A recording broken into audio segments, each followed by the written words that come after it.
Black Anis, Britain's forgotten demon.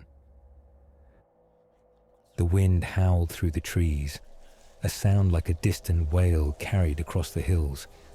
The moon was hidden behind thick clouds, casting the land in shifting shadows. The villagers always told their children to be home before dark, to never linger near the trees in the Dane hills.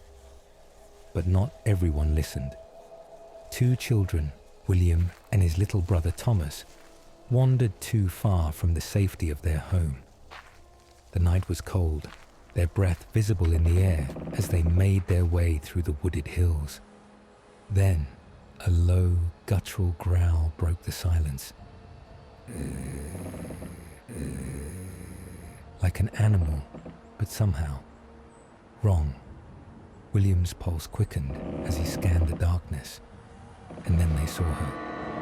A pair of glowing yellow eyes pierced through the night.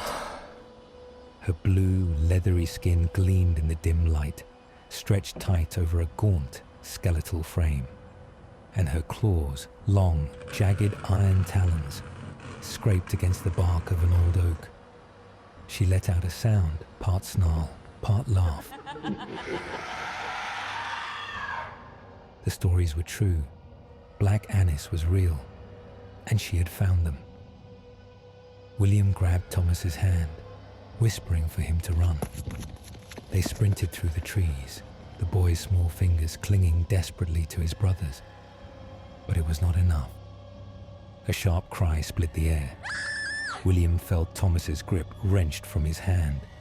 He turned, just for a second, and saw Black Anis looming over the boy, her claws already tearing at his tunic. His screams were short-lived. William could do nothing but run, his vision blurred with tears as he fled toward home. He barely made it.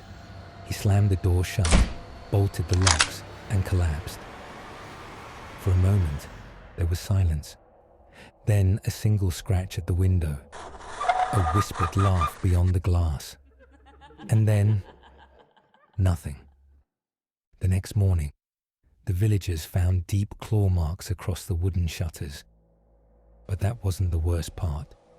Out in the field, a patchwork of skin hung from an oak branch, stitched together with crude black thread.